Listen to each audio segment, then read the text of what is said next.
전능하시고 자비로우신 하나님 아버지, 하나님께 이 시간 저희 마음을 모아 저희 정성을 모아 이 예배를 바칩니다. 하나님께서 저희를 세상 가운데에서 불러주셨으니 이 시간 감사하는 마음으로 주님을 찬양하며 이 예배를 드립니다. 주 성령께서 이 자리에 임재하시고 저희 예배를 받아주시옵소서. 이 예배가 주님께 영광이 되며 저희에게 또한 하늘의 은혜가 나누어지는 시간이 되게 하소서. 예수 그리스도 이름으로 기도하옵나이다. 아멘.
주님의 평화가 여러분과 함께.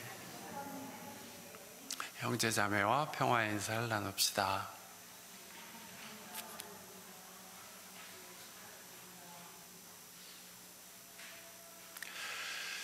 우리가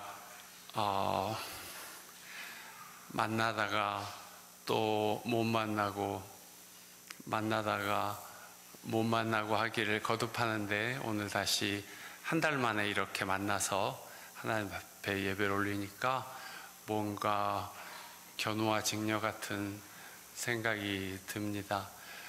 우리 마음을 하나님께 모으고 감사함으로 이 예배를 올립시다. 찬송가 66장.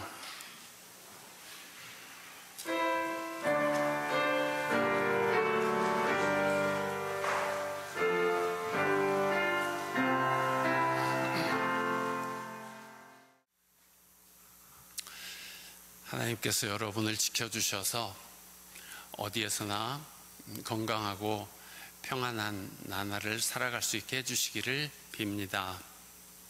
지난 주일 구약 이야기는 먹을 것이 없다고 불평하는 히브리 노예들에게 하나님께서 뜬금없이 만나와 메추라기를 내려주심으로써 자기들 눈에 보이지 않는 또 다른 세계가 있다는 사실을 깨닫게 하신 이야기였죠.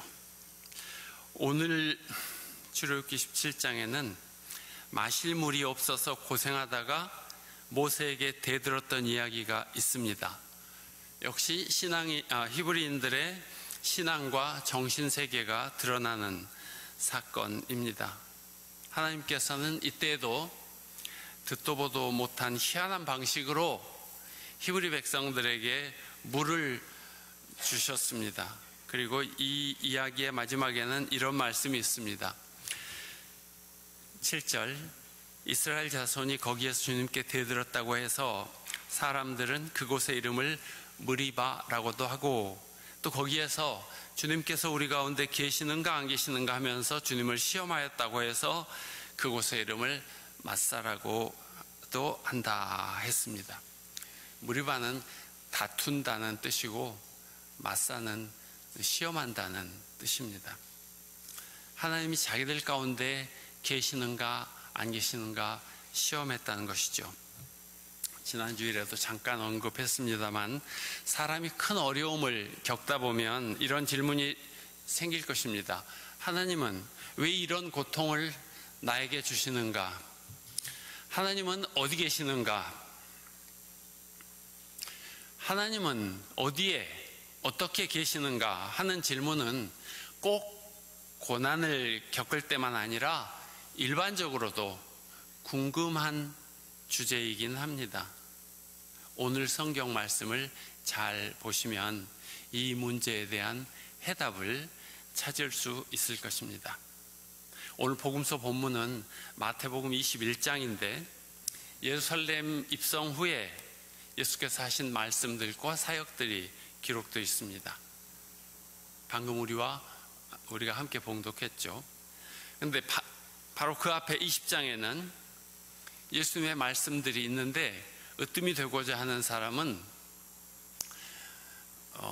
꼴찌가 되어서 섬기는 사람이 되어야 한다 하는 말씀들, 그래서 섬김을 받으려고 하지 말고 섬기며 살도록 가르치신 말씀이 있고, 또 눈먼 소경들을 고쳐주신 그런 이야기들이 20장에 있습니다. 우리는 예수님께서 하나님의 아들이시라는 신앙을 갖고 있기 때문에 예수님 하신 일이 바로 하나님께서 하신 일이고 예수님께서 해주신 말씀이 바로 하나님의 뜻이라는 것을 믿고 있습니다마는, 그런 신앙이 없는, 그런 신학이 없는 사람들에게도 제가 드리고 싶은 말씀이 있습니다. 하나님은 어디서 무엇을 하고 계시냐면 눈먼 사람이 눈을 뜨는 바로 거기 계신다는 말씀입니다. 하나님은 당신의 말씀이 전해지고 그 말씀을 아멘하고 받아들이는 사람들 속에 계신다는 말씀입니다. 하나님은 당신이 가르쳐 주신 대로 사람들이 세상의 소금이 되어 살맛을 내고 세상의 빛이 되어 어둠을 밝히는 그런 생을 살아가는 거기 하나님이 계시는 것입니다. 지팡이로 바위를 쳐서 깨뜨려 물이 쏟아지게 한 사건은 그때 그 사람들에게 하나님이 거기 계심을 알려주시기 위하여 필요한 일이었습니다. 오, 야훼 하나님이 우리와 함께 계시는구나 하면서 감탄하며 찬양할 일이었습니다. 그러나 지금 사막에서 누가 먹을 것이 없는데, 마실 물이 없는데 바위를 쳐서 물이 쏟아져 나온다고 한들 그 일로 하나님을 믿는 신앙이 사람들에게 생기는 것은 아닙니다. 별일이 다 있네 하고 넘어가는 뉴스거리일 뿐일 것입니다. 바위를 깨뜨려 물을 주신 사건은 하나님께서 일으키신 많은 일들 가운데 극히 작은 하나의 이벤트일 뿐입니다. 하나님께서는 장차 이 이스라엘 백성에게 하나님을 경배하고 세상 물씬 섬기지 말고 약한 사람을 돕고 세우며 공평한 세상을 이루라고 하시는 당신의 뜻을 전하셔서 그 말씀이 이루어지는 민족이 되게 하실 터인데, 그래서 온 세상에 제사장 백성으로 세우실 것인데 거기 사막에서 목말라서 죽으면 안 되니까 물을 주신 것일 뿐이지 그 일이 하나님의 존재를, 하나님의 엄유하신 뜻을 대표하는 그런 일은 아닙니다. 우리가 인류 역사를 생각하고 성경의 가르침들을 생각해 보면 하나님의 목표는 인류를 죄악에서 구원하시는 일이었습니다. 여러분도 동의하실 것이기 때문에 마스크 쓰시고 조용히 한번 저를 따라서 해보시기 바랍니다. 하나님의 목표는 인류를 죄악에서 구원하시는 일이다. 네, 하나님의 목표는 인류를 죄에서 구원하시는 일이었습니다. 야만과 잔혹함에 시달리는 사람들에게 평화를 주시기 원하셨으며 온갖 억압에서부터 벗어나 참된 자유를 누리며 살아가도록 하셨습니다. 폭력에서 비롯된 두려움에서 벗어나 담대하게 자기 인생을 살아가게 해 주시는 것이었습니다. 하나님의 구원 사역은 사회적으로는 불의를 벗어나 정의를 세우는 일이었으며 봉우리는 낮추고 골짜기는 돋아 올리는 일이었습니다. 그래서 사람들이 피차 섬김을 받기 위해서 서로 싸우고 죽이고 억압하는 그런 세상을 벗어나서 훨훨 자유롭게 하늘을 나는 그런 생을 살도록 하기 위해서 서로 섬김을 받으려고 아등바등하지 말고 서로 섬기는 삶을 살아라, 그렇게 가르치신 것입니다. 이런 말씀을 주신 분이 하느님이시고 이런 말씀을 믿고 받아들이는 사람들이 하나님의 자녀가 되었습니다. 요한복음 1장에 장엄하게 선언하고 있는 말씀이죠. 인류 역사는 권력자들의 폭력으로 어두웠지만 주님의 말씀을 믿고 따르는 사람들에 의해서 밝아져 왔습니다. 그리고 어둠이 빛을 이기지 못했습니다. 하나님은 어디서 어떻게 계시는가? 예수님이 이런 말씀을 하셨습니다. 요한복음 10장 37절 말씀입니다. 내가 아버지의 일을 하지 않고 있다면 나를 믿지 않아도 좋다.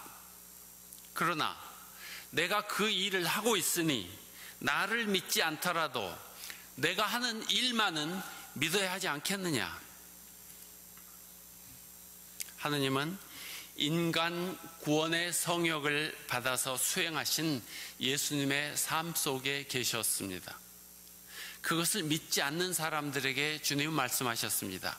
나를 믿지 못하겠거든 내가 하는 하나님의 일을 보면 믿어야 할 것이 아니냐. 그래서 오늘 여러분에게 이 말씀을 드리는 것입니다. 하나님의 일이 시행되는 곳에 하나님이 계십니다. 하나님의 말씀이 이루어지는 곳에 하나님이 계십니다. 주님은 당신의 말씀을 믿고 실천하는 사람들과 함께 계십니다.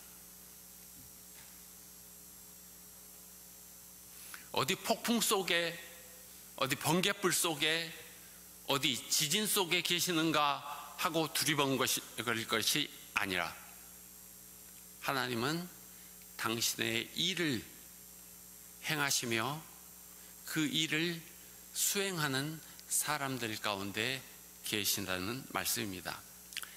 요한복음 14장을 보면 하나님은 또 당신의 말씀과 함께 계신다고 했습니다. 내 계명을 받아들이고 지키는 사람이 바로 나를 사랑하는 사람이다. 요한복음 14장 23절 나를 사랑하는 사람은 내 말을 잘 지킬 것이다. 그러면 나의 아버지께서도 그를 사랑하시겠고 아버지와 나는 그를 찾아가 그와 함께 살 것이다. 주님은 당신의 말씀을 듣고 마음 따뜻해지는 사람들 안에 성령으로 계십니다. 주님은 당신의 말씀을 묵상하며 마음에 품고 위로를 받고 희망을 품는 사람들 안에 계십니다. 하나님은 그렇게 거기 계십니다. 복음서에 다른 엑스트라들이 등장하는데 대제사장들과 백성의 장로들입니다. 이들은 이 이야기에서 하나님이 어디 계시는지 잘 모르는 사람 역을 맡고 있습니다. 이들은 오로지 법적 권한에 사로잡혀 있는 사람들이었습니다. 예수께서 성전에 들어가서 가르치고 계실 때 대제사장들과 백성의 장로들이 다가와서 말하였다. 당신은 무슨 권한으로 이런 일을 하시오? 누가 당신에게 이런 권한을 주었소? 예수님께서 소경의 눈을 띄워주시는 것을 보았으면 그런 장애를 고칠 수 있는 것은 오직 하나님의 능력이라고 믿고 있었던 사람이니까 거기 바로 하나님의 임재가 있음을 인정하면 되었을 텐데 굳이 당신은 무슨 권한으로 이런 일을 하오? 누가 당신에게 이런 권한을 주었어? 하면서 권한을 따집니다. 이 사람들은 법적인 권한에 사로잡혀 있어서 단순히 눈에 보이는 것도 볼 수 없었고 귀에 들리는 것도 들을 수 없는 상황에 있었던 것입니다. 참으로 단순하고 쉬운 것을 모르는 사람들이었습니다. 혹은 쉬운 것도 어렵게 만드는 재주가 있는 사람들이었습니다. 세상이나 사람이 바르게 되는 놀라운 일을 보았으면 그것을 수용하면 되는데 그러기가 어려웠습니다. 그리고 그런 것을 끝내 인정하지도 않았습니다. 그래서 예수님은 세리와 창녀들이 오히려 너희보다 먼저 하나님의 나라에 들어간다, 그렇게 말씀하신 것입니다. 늦게라도 뉘우치고 아버지의 뜻대로 포도원에 일하러 간 아들이 더 아버지의 뜻에 합당한 행동을 했다는 이야기를 해주신 것입니다. 세상이 평화롭게 되고 세상이 아름답게 되고 사람들이 변화되고 생명을 얻게 되는 것이 하나님의 구원이었습니다. 그러기 위해서 주님은 서로 사랑하고 서로 섬기라고 가르쳐 주신 것입니다. 바울 사도는 자신이 보고 듣고 깨달은 바를 이렇게 진술합니다. 빌립보서 오늘 서신 2장 13절 말씀입니다. 하나님은 여러분 안에서 활동하셔서 여러분으로 하여금 하나님을 기쁘게 해드릴 것을 염원하게 하시고 실천하게 하시는 분입니다. 하나님이 어디 계시는지 무엇을 하시는지 궁금해지면 이 말씀을 새겨 들으시면 됩니다. 하나님은 여러분 안에 계셔서, 즉 우리 안에 계셔서 우리로 하여금 하나님을 기쁘시게 해드릴 것을 원하며 실천하게 하는 분입니다. 이 말씀 조용히 한번 저를 따라해 보십시오. 하나님은 우리 안에 계셔서 우리로 하여금 하나님을 기쁘게 해드릴 것을 원하게 하시고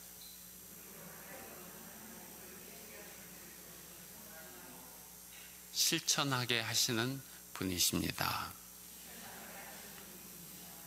아멘.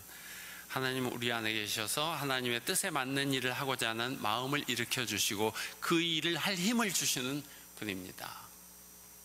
그러므로 사람이 그 마음 속에서 하나님 말씀하신 대로 사랑하고 용서하고 평화를 위하여 일할 생각이 일어나고 또 그렇게 할 수 있는 힘을 갖게 된다면 바로 그 사람 안에 하나님께서 계신다는 말씀입니다. 여러분이 선한 생각을 하고 선한 마음으로 사랑을 실행하는 순간, 그 순간 하나님은 여러분 안에서 활동하고 계십니다. 어디 다른 데서 찾으려고 두리번거리지 맙시다. 우리말에 어부내기 3년 찾는다는 말이 있는데 사실입니다. 하나님은 우리 안에서 활동하고 계시는데 우리 마음에서 일하시고 우리 머리에서 일하시고 우리 몸에서 일하시는데 그런데 자신을 들여다보지 않고 어디 먼 곳에서 하나님을 찾으려고 하니까 하나님이 어디서 뭘 하시는지 보지 못하고 깨닫지 못하는 것입니다. 이 말씀을 공동번역으로 읽으시면 좀 더 그 뜻이 분명해질지 모르겠습니다.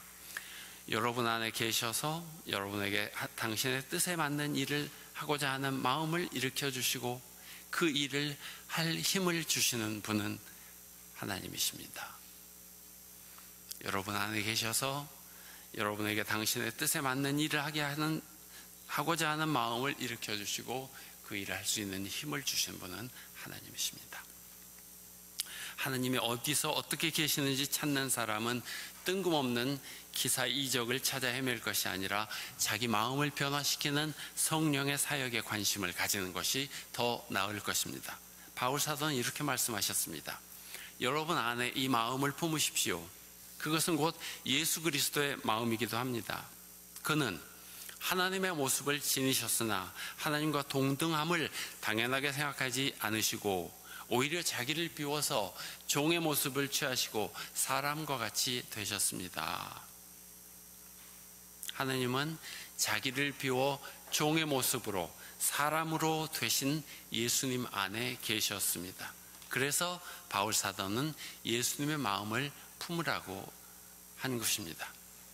예수님의 마음을 품고 사는 사람은 하느님을 모시고 사는 사람입니다. 예수님 마음이란 무슨 일을 하든지 경쟁심이나 허영으로 하지 않고 겸손한 마음으로 하고 자기보다 서로 남을 낮게 여기며 자기 일만 돌보지 않고 서로 다른 사람들의 일도 돌보는 것을 말합니다. 우리는 이것이 하나님의 뜻이라고 믿기 때문에 그렇게 살려고 합니다. 잘 되지는 않지만 그렇게 살려고 합니다. 잘 되지 않아서 우리는 늘 하나님의 아들이신 주 예수 그리스도님이 죄인을 불쌍히 여기시고 자비를 베풀어 주십시오라고 기도합니다. 하나님은 어디서 어떻게 계십니까? 우리 안에 선한 마음을 일으키시고 바른 길을 걷게 하시고 우리 영혼을 밝히는 빛으로 계십니다. 우리가 기도할 때 우리의 마음을 따뜻하게 위로하시고 기쁨과 평화로 충만케 하시는 성령으로 계십니다. 그렇게 해서 우리를 치유하시고 온전케 되도록 성장시키시고 우리를 통하여 세계의 평화와 정의의 열매가 열리게 하고 계십니다. 수천 년 전 광야 사막에서 바위를 깨뜨려 물이 나게 하심으로 히브리인을 구원하신 하나님은 오늘날 이웃의 아픔을 돌보며 어려운 사람들을 도와주고 사랑하는 사람들을 통하여 세상을 구원하고 계십니다. 우리가 무슨 일을 경쟁심이나 허영으로 하지 않고 겸손한 마음으로 하고 자기보다 서로 남을 낮게 여겨 세상을 사랑의 세상으로 만들어갈 때 우리를 통하여 일하고 계십니다. 하나님께서 나에게 오셔서 나와 동행하심을 외면하지 마십시오. 그 거룩하시고 아름다우신 은혜를 찬양하십시오. 그리고 감사한 마음으로 사십시오. 찬양이 언제나 넘치면 은혜로 얼굴이 환해요. 성령의 충만한 모습을 서로가 느껴요. 하나님께서 나에게 오셔서 나를 도우시고 힘주시고 사랑해 주심을 생각하며 늘 벙글벙글 미소 짓고 덩실덩실 어깨춤을 추면서 걸어 다니십시오. 하나님은 어디 특별한 사람이나 특별한 사건으로만 오신다고 생각하며 두리번거리지 말고 평범한 나의 삶을 사용하심을 기뻐하십시오.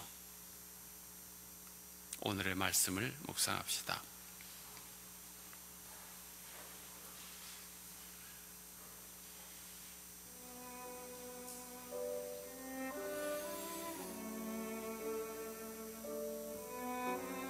하나님은 여러분 안에서 활동하셔서 여러분으로 하여금 하나님을 기쁘게 해드리기를 원하게 하시고 실천하게 하시는 분입니다.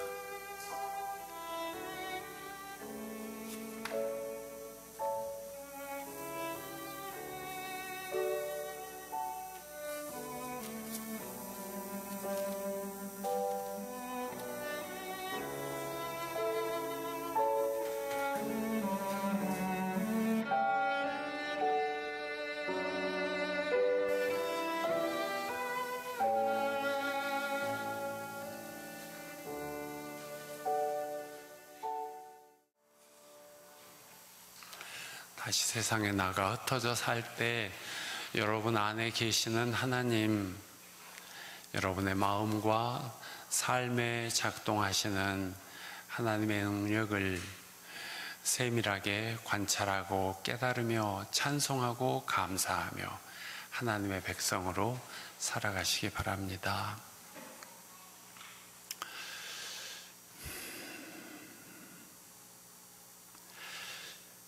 이제 우리를 한없이 사랑하시는 하나님의 그 크신 사랑과 이 땅에 오셔서 구원의 사역을 앞장서 걸으신 우리 주 예수 그리스도의 은혜와 지금도 동행하시며 우리를 새롭게 하시는 성령님의 역사가 오늘 하나님 앞에 예배 올리고 다시금 삶의 자리로 흩어져 나아가는 주의 백성들 위에 늘 함께 계시기를 축원합니다.